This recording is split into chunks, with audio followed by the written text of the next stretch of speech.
Okay, I'm on my way to visit our first bridge home site in Watts, which is over 50% completed.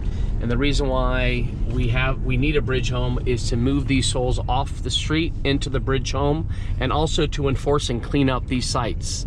And this has been my driving force since day one on taking the call to action from Mayor Garcetti's bridge home program. How you doing, sir? I'm Joe. I'm the councilman here. How you been? What's your name? Harvey. Harvey? Harvey. Anyone on there with you? Yeah, I'm asleep.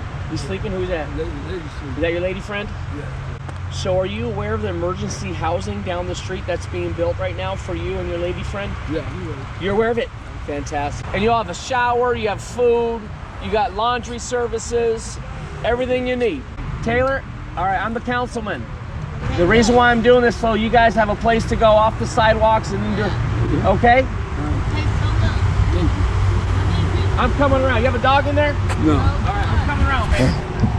How many people is going to be? There's going to be a place for the men and a place for the women. And it's separated, but you guys can go at the same time. Okay. Okay? It's called the Bridge Home Program. Has anyone talked to you about it? I've seen it on TV. Yeah. So it's right down the street. So give us a few more months, it'll be done for you. Good morning, I'm Councilmember Joe Buscaino here with Mayor Garcetti in Watts. Behind you, you see one of 3 bridge home programs in my district that we're proud to say that's over 50% completed right across the street from Imperial Courts. And Mayor, thanks for your leadership. I took your call to action and said this is one of 3. And we're really proud to see the ongoing progress being made by our city family here and our service provider, Salvation Army. Absolutely. Well, thank you, Joe, for what you've done to show leadership and to step up 3 different projects in your district. Look, this is the humanitarian crisis of our lives, and we will step up. We will run to this fire and we will put it out together. Nothing is going to be better for stopping homelessness than building beds and building them in the neighborhoods where people are currently homeless. That's the way we can make sure we can get people out of tents, off the sidewalks, out of their cars. And Bridge Home so far, we've got 4 that are open. They've been runaway successes. They help people right around that area get into services, a place where they can feel clean and human, get a meal, and begin to be on their pathway towards recovery. Get from there into permanent housing, and having this here will make a huge difference. Wouldn't have happened without you. We're seeing the progress here of one of 3 bridge home programs in my district, and once all 3 are up, we'll house 20% of emergency beds in the city of Los Angeles. That local leadership means everything, because at the end of the day, a lot of people say, wait, I don't want this in my neighborhood, but we always say to them, well, you already have something bad in your neighborhood. This is not only better, this is a solution. And clearly the status quo is not working in the city of LA, and thanks to your leadership, we're talking solutions. We're moving people from the sidewalks into shelter with services and a place to go. By the way, it's important for people to remember, it starts with services on the street, which have greatly expanded thanks to the voters in Measure H. We used to have 25 outreach workers working the county, from the county and the city. We now have over 800. Second, it's the temporary beds. People can come in here, get their lives together, what's different with this shelter in the past is you can bring your pets, you can bring your partners, you can bring your possessions, and it's in your neighborhood.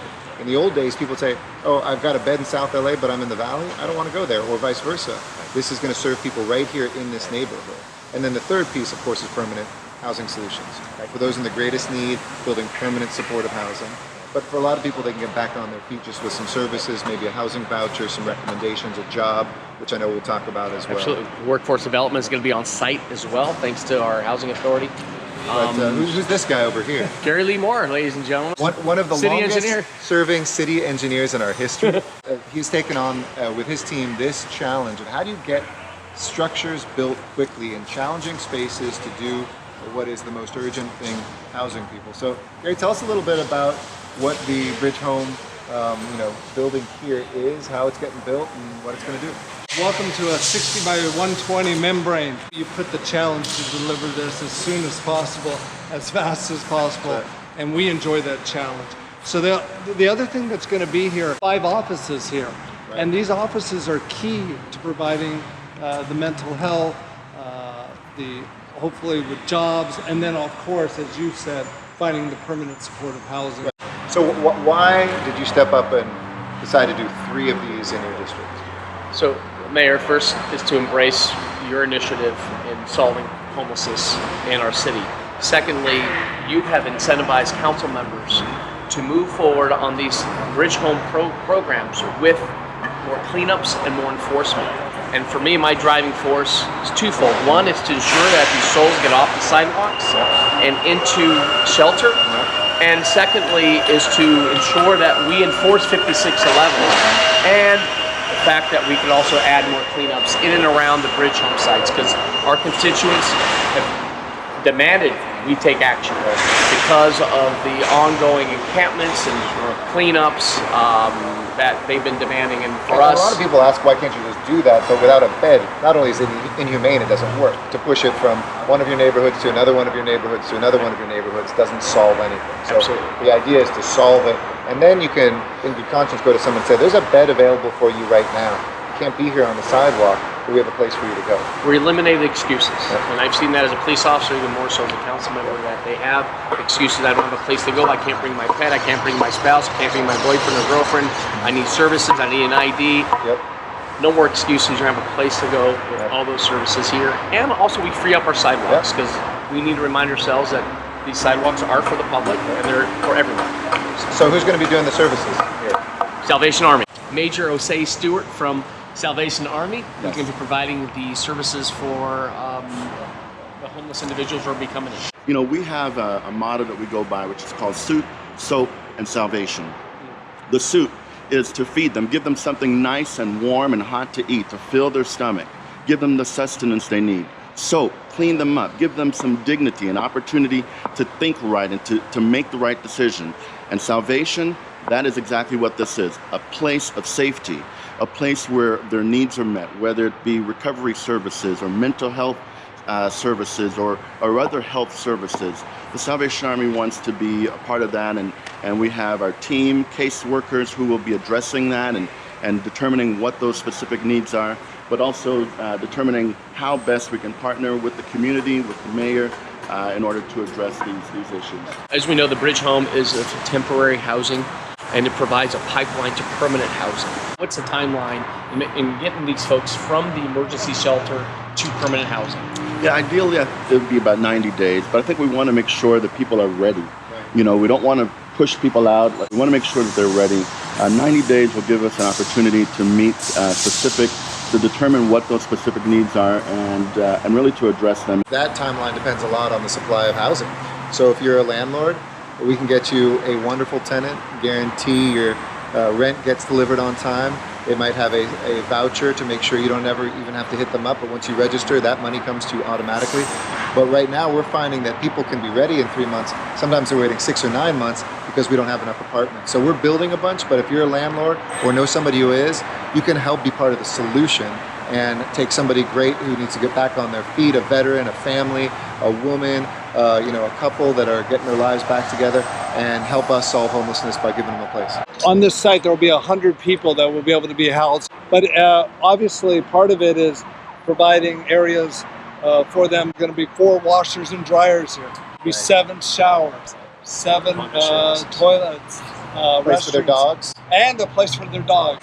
And then we'll have a nice area for them for eating. Right to our left here will be here, and it'll be covered. So Doug Guthrie runs the Housing Authority of the City of Los Angeles, which runs all the public housing developments in Los Angeles. The Bridge Home here in Watts is a little bit different than what you're finding in the city of Los Angeles, where on this site, housing authorities bring in a workforce development program on site. Tell us more about how we're going to get folks, one, off the streets and get them in a pipeline into a job. Well, we currently have a work source center in the middle of Imperial over here that's taking up 4 residential units. So we've been wanting for some time to move it out, bring those residential units back online. So our plans are finished. We're in the procurement process right now. Once they're done here, we'll put in parking for the work source center. We'll build out about 9,000 square feet for the work source center here. And then our intent is to tie this into people coming into the shelter system, provide them both training and job placement opportunities. That's very unique. Of all the Bridge Home facilities, we've got 4 open, 25 that we hope by the end of the year will be open, by end of the fiscal year, the next 12 months. But this may be the only one that'll have a job center on site. So think about it, there's food, there's showers, there's washing machines, there's mental health counseling, there's anti-addiction assistance, and when you get through all that, say, by the way, nothing stops homelessness like a job. Come here and let's see if we can place you in a job.